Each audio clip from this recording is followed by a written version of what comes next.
নমস্কার বন্ধুরা, good morning. আজকে কিচেন থেকে ব্লগ শুরু করছি। দেখো বাইরে বেশ রেনি ওয়েদার, ভালো লাগছে ওয়েদারটা। তো সকালে ঘুম থেকে উঠেই তোমরা জানো আমাকে রান্নাঘরেই আসতে হয়, আগে রান্নাটা করে নিতে হয়। তো যাই হোক, আমি ওদিকে সবজি কেটে পুঁই শাক কুমড়ো কেটেছি আর আলু কেটেছি। পুঁই শাক কুমড়ো দিয়ে এক চিংড়ি মাছ দিয়ে একটা তরকারি করব, আর তার সাথে চিকেন কারি করব আলু দিয়ে। আমি শাকটা ধুয়ে নিচ্ছি। তো তার এর আগে আমি আলুটা আর কুমড়োটা ধুয়ে নিয়েছি, এখন পুঁই শাকটা ধুয়ে নিচ্ছি। এবার চা বসাবো বন্ধুরা, সেই আমার ইউনিক পদ্ধতির চা, 1 কাপ চায়ের জন্য। তোমরা যারা দেখছো ব্লগ আমার তারা জানো, আমি প্রথম কেটলিতে জল দিয়ে দিলাম, চিনি দিয়ে দিলাম, তারপরে কাপের উপরে একটা ছাঁকনি রেখে তার উপরে একটু চা পাতা দিয়ে দেবো, ব্যাস। এবার জলটা ফুটে উঠলে ওই চা পাতার উপর দিয়ে খানিকক্ষণ ভিজিয়ে রাখবো, লিকারটা ছেঁকে বেরিয়ে আসবে, তারপর সেটা খাওয়া হবে। জল ফুটে উঠেছে, ওটা আমি ওই চায়ের গ্লাসের ছাঁকনির উপর, যে গ্লাসের উপর যে ছাঁকনিটা রাখা আছে তার উপর ঢেলে দিলাম। খানিকক্ষণ ওই অবস্থাতেই রেখে দেব, তারপর কিন্তু আমি ছাঁকনিটা তুলব। আচ্ছা, কেটলিটাও বাইরেই রাখলাম, কারণ চিকেন কারির জন্য গরম জল লাগবে, আমার গরম জল করব। তো এদিকে রান্নার দিকে চাটা একটু ঠান্ডা হোক, তোমরা ভালো মতোই জানো আমি গরম চা খেতে পারি না। চাটা একটু ঠান্ডা হোক, তারপর খাবো। এদিকে কড়াই বসিয়ে দিয়েছি গ্যাস অন করে। প্রথমে করব পুঁই শাকের তরকারি। দেখো কড়াইতে একটু তেল দিয়ে দিচ্ছি, সর্ষের তেল। তারপর তেল গরম হয়ে গেলে তার মধ্যে দিয়ে দেব একটু 5 ফোড়ন। একটু 5 ফোড়ন দিয়ে দিচ্ছি।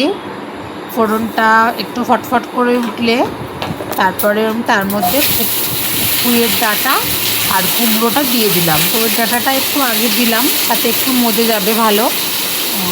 শাক তো নরম হতে সময় লাগবে না, ডাঁটাটা একটু আগে দিলে একটু নরমটা তাড়াতাড়ি হবে।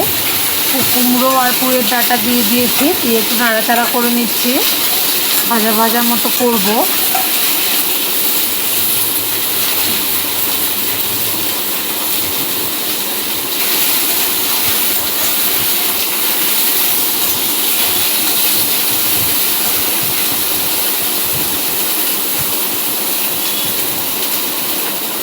এবার শাকটা দিয়ে দিচ্ছি।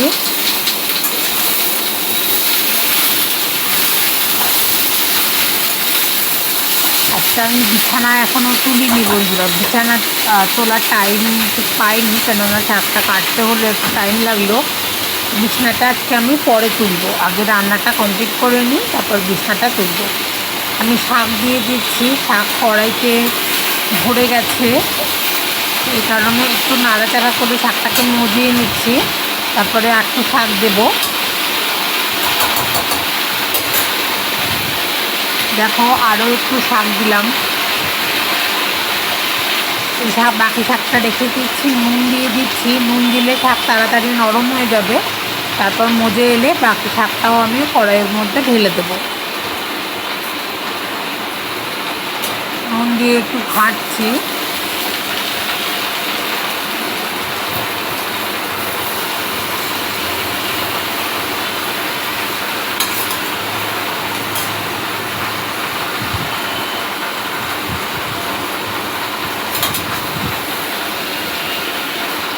একটু ঘেটে নিচ্ছি। দেখো অনেকটা নরম হয়ে নিচে বসে নেমে যাচ্ছে। এবার আমি বাকি শাকটাও ওর মধ্যে কিন্তু দিয়ে দেবো, ওই যে দিয়ে দিচ্ছি।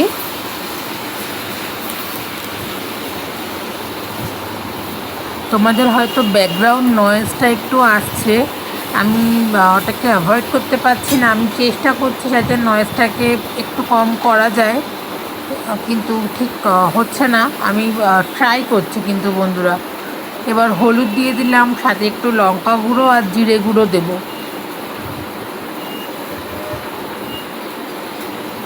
ধনে গুঁড়োটা আমার কাছে এই মুহূর্তে নেই, শেষ হয়ে গেছে। এই জন্য একটু জিরে গুঁড়ো দিচ্ছি, ধনে গুঁড়োটা দিলে আর একটু ভালো হতো টেস্টটা। যাই হোক, এবারে আমি নাড়াচাড়া করে একটু কষিয়ে নিচ্ছি পুঁই শাকটাকে মশলার সাথে।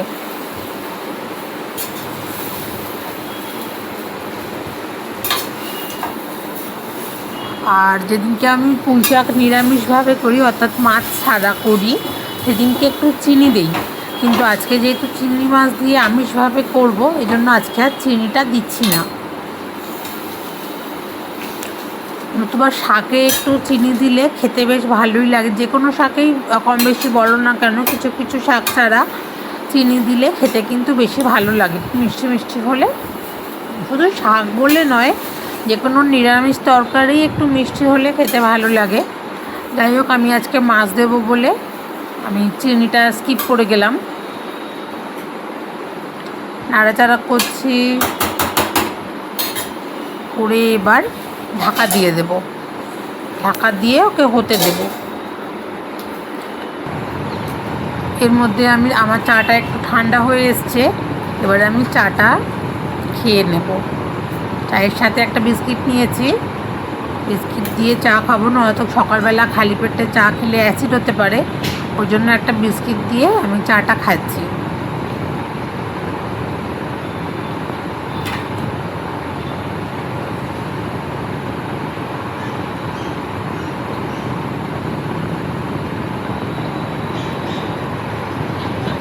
চা খাওয়া হয়ে গেছে, এবার চায়ের কাপটা সরিয়ে নিলাম টেবিল থেকে।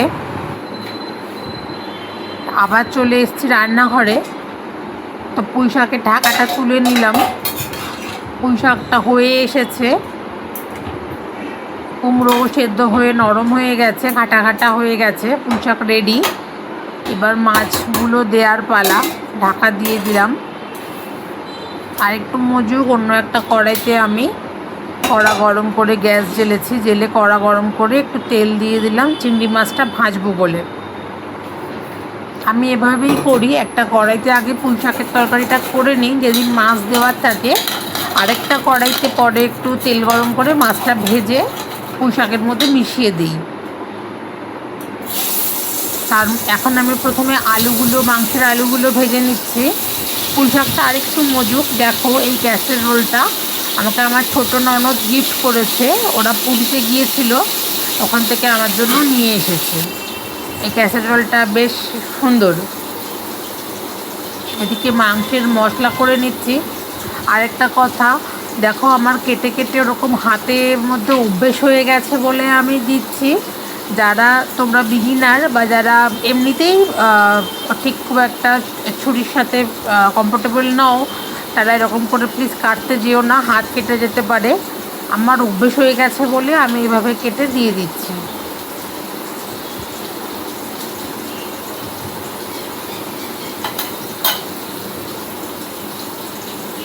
মাংসের মশলাটা করে নিচ্ছি, সেটা পেঁয়াজই দিলাম, কারণ আমি আদা রসুন পেস্ট আলাদা আছে, ওখান থেকে আদা রসুন পেস্ট দেব। শুধু পেঁয়াজটা মশলাটা করা হয়ে গেছে, পেঁয়াজটা বেটে নিলাম।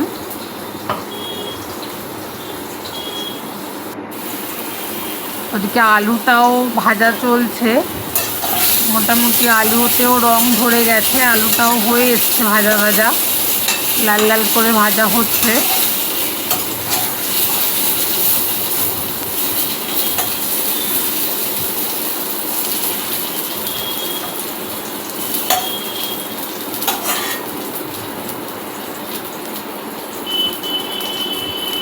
মাঝখানে পুঁই শাকটাও একটু নেড়ে নিচ্ছি যাতে তলায় ধরে না যায়।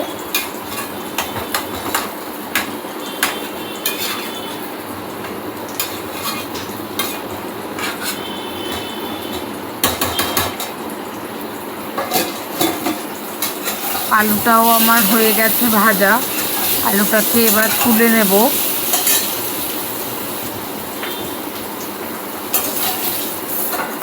আলুগুলো তুলে নিলাম।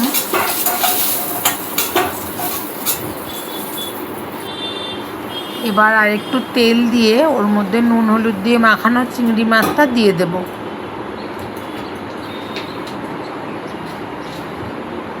চিংড়ি মাছে একটু নুন দিচ্ছি,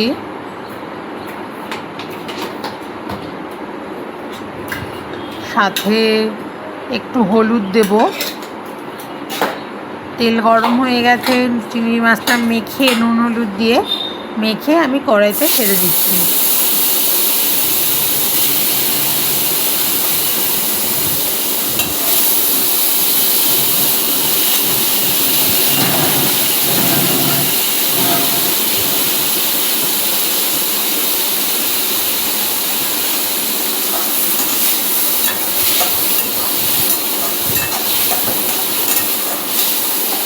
চিংড়ি মাছটা ভেজে নিচ্ছি। চিংড়ি মাছ ভাজতে খুব বেশি সময় লাগে না, তাড়াতাড়ি হয়ে যায়। আর বেশি ভাজলে আবার চিংড়ি মাছ একটু শক্ত মতো হয়ে যায়, এই কারণে খুব একটা বেশি ভাজবো না। যতটা ভাজতে হবে কত পর্যন্তই ভাজবো, ভেজে পুঁই শাকের মধ্যে ঢেলে দেবো।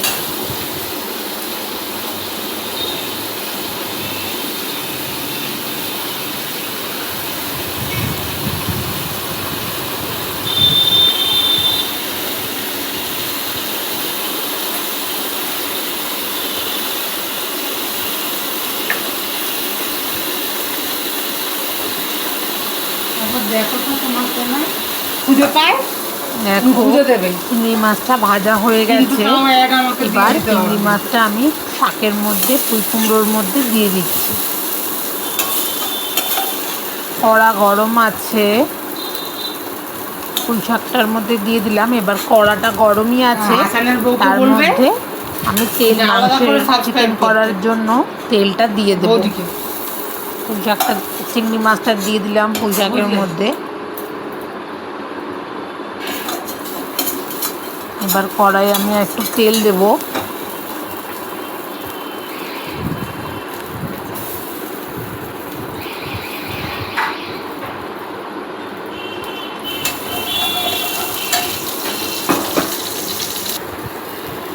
তেলের মধ্যে পেঁয়াজ বাটাটা দিয়ে দিয়েছি।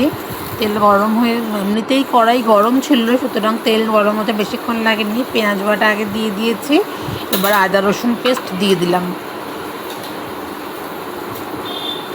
একবার সেই মাকে বললাম আমার মশলা কমপ্লিটলি ডান। আদা রসুন পেস্ট দিয়ে দিলাম। এবার ওটাকে একটু কষিয়ে নেব। তোমাকে বললো না যে তুমি মেজা করার তুমি ফোন করেছিস, মনে আছে? শ্রেয়াস বললো মেজা করা তুই শুরু করেছিস। চারটিখানি কথা না, তাই না? তার মধ্যে একটু টমেটো পেস্ট দিলাম। দই ব্যবহার করছি না, টমেটো পেস্ট দিলাম।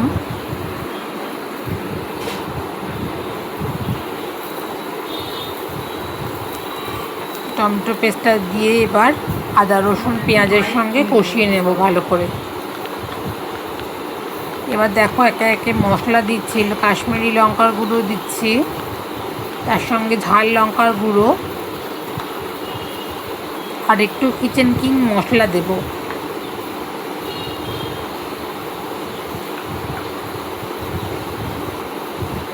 কিচেন কিং মশলা দিলাম, দিয়ে এবার এটাকে আমি একসঙ্গে লো আঁচে কষাতে থাকবো। ফ্রিজ থেকে মাংসটা বের করে নিয়ে এসেছি।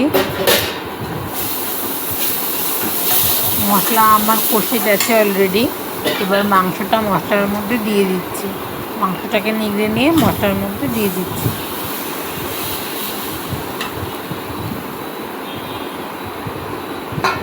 আচ্ছা, এর মধ্যে নুনটা আর হলুদটা আমি আগে দিয়েছিলাম, ওটা স্কিপ করে গেছি দেখাতে।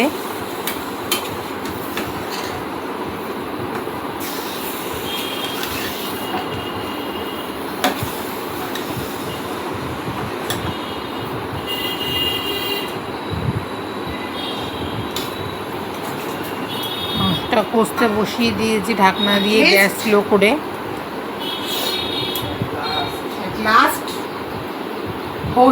ঢাকা তুলে এবার দেখে নেব।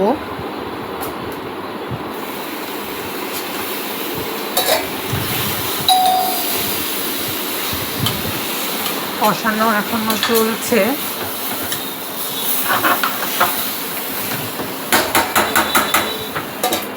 ঢাকা দিয়ে দিলাম আবার।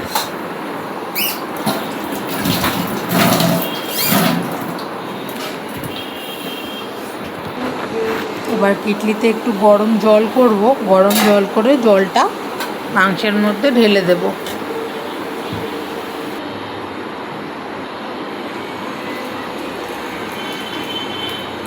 কেটলিতে গরম জল করে মগে ঢেলে নিয়েছি। এবার ওই গরম জলটা মাংসের মধ্যে দিয়ে দিচ্ছি।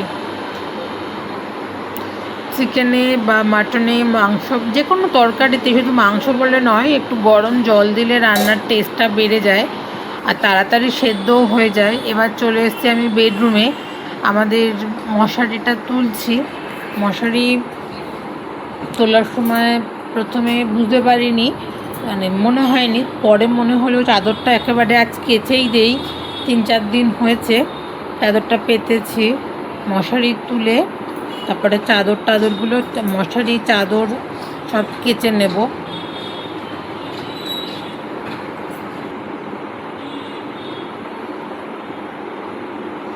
বালিশের ওয়্যারগুলো খুলে নিচ্ছে।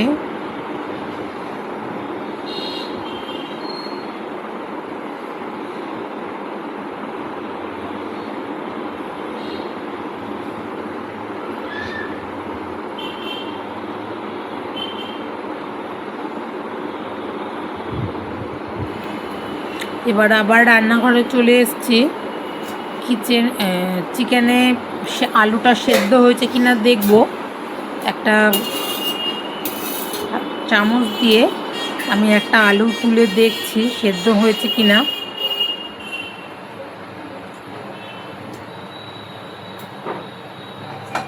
হ্যাঁ, সেদ্ধ হয়ে গেছে আলু। মাংসটাও কমপ্লিট। একটু গরম মশলা দেব। গরম মশলা দিয়ে দিলাম। দিয়ে মশলাটাকে একটু মিশিয়ে নিয়ে আমি গ্যাস বন্ধ করে একটু ঢাকা দিয়ে রাখবো। দেখো বন্ধুরা, ব্যালকনিতে চলে এসেছি। বাইরে বৃষ্টি পড়ছে, ক্যামেরায় ধরা পড়ছে না। ঝিরঝির করে বৃষ্টি হচ্ছে, রাস্তা ভিজে রয়েছে।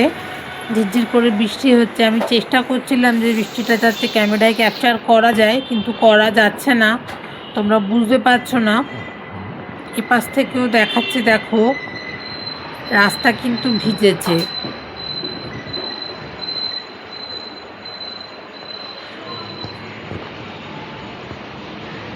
মানুষজন ছাতা নিয়ে যাতায়াত করছেন।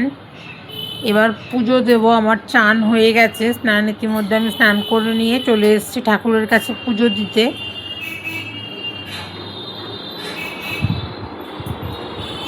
তিনি আমার গুরুদেব, শ্রী শ্রী রাম ঠাকুর, কৈবল্যনাথ, শ্রী শ্রী সত্যনারায়ণ।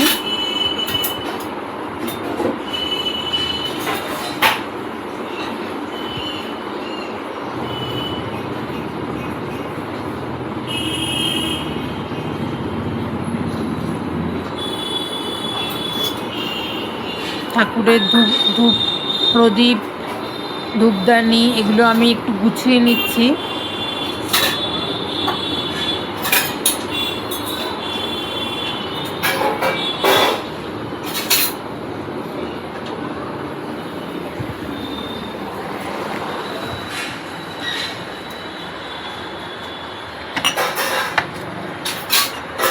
সবটা গুছিয়ে নিচ্ছি।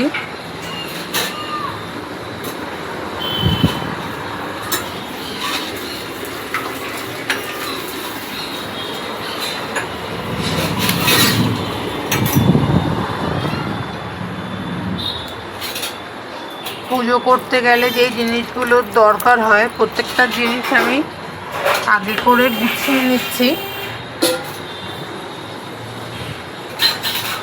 তারপর একেবারে পুজোয় নামবো, পুজোয় বসবো।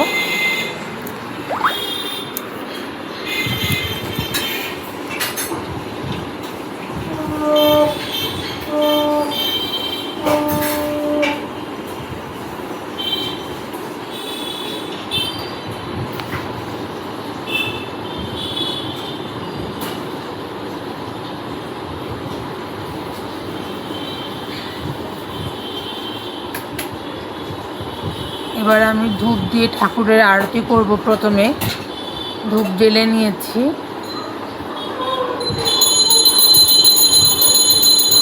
প্রথমে আমার গুরুদেবের আরতি।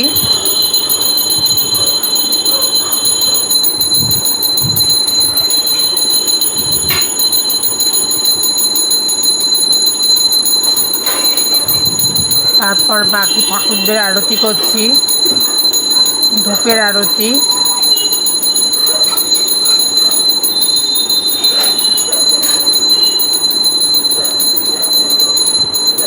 এবার পঞ্চপ্রদীপের আরতি করব, সেটাও আগে গুরুদেবকে দেখাবো। পঞ্চপ্রদীপের আরতিটা আমি আজকে যা কিছু আছি বন্ধুরা আমার গুরুদেবের জন্যই আছি। শারীরিক অবস্থা থেকে মানসিক অবস্থা সব কিছুই আমার গুরুদেবেই সবসময় আমাকে সামলেছেন। এবার আমি বাকি ঠাকুরদের আরতি করে নিচ্ছি।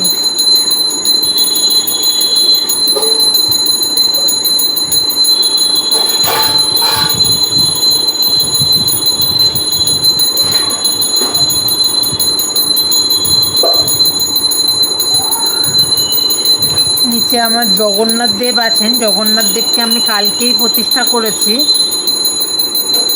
ওপরে জগন্নাথ দেবের ঠাকুরের ঠিক মতন জায়গা আমি করতে পারিনি, পড়ে গেছে অন্য ঠাকুরের মূর্তিতে, এর জন্য জগন্নাথ দেবকে নিচে রেখেছি। এবার জল শঙ্খ নিয়ে আরতি করছি।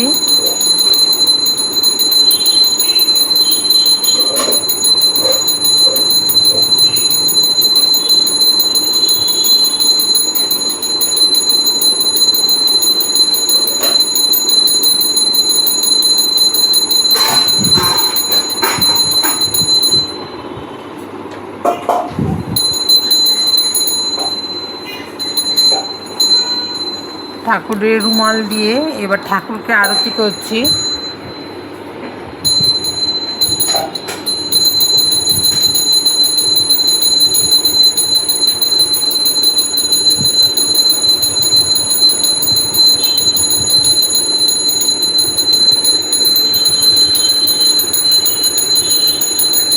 এবার ধুনোর আরতি করছি।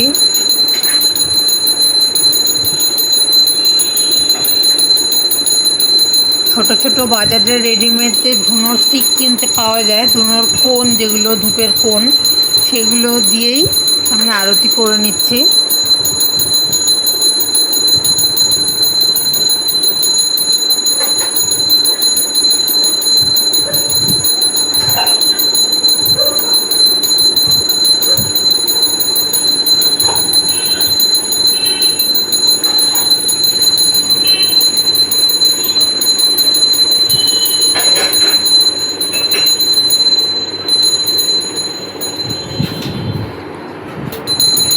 এবার পাখার আরতি।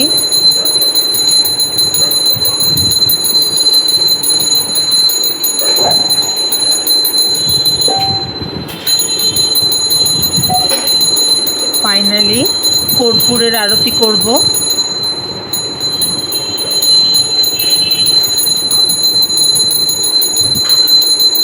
ঈশ্বর সকলের মঙ্গল করুন এই প্রার্থনা মনে মনে করছি।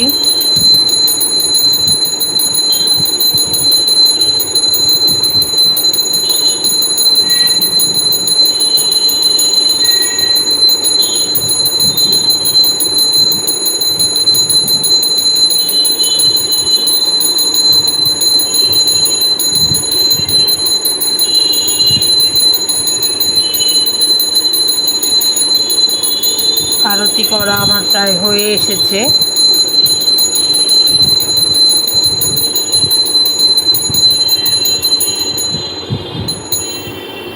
আরতি আমার কমপ্লিট, পুজো আমার কমপ্লিট। এবার শঙ্খ বাজিয়ে পুজো আমি শেষ করব।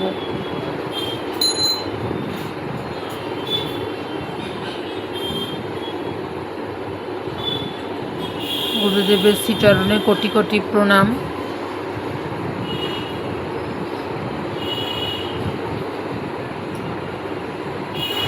বন্ধুরা আকাশে মেঘ করছে, আজকে এই পর্যন্তই, নামতে পারে। যাই আবার দেখা হবে আগামীকাল নতুন একটা ব্লগ নিয়ে। আজকে সকাল থেকে আমি খাওয়া দাওয়া করে তোমাদেরকে দেখালাম, আজকে আবার আগামীকাল থেকে নতুন একটা ব্লগ নিয়ে চলে পর্যন্ত ভিডিওটা দেখার জন্য তোমাদের ধন্যবাদ। তো ভালো থেকো, সবাই সুস্থ থেকো। আর কাল আবার পরের দিন চলে আসবো অন্য কোনো একটা নতুন ব্লগ নিয়ে তোমাদের কাছে। আজকে ভিডিওটা দেখার জন্য তোমাদের ধন্যবাদ।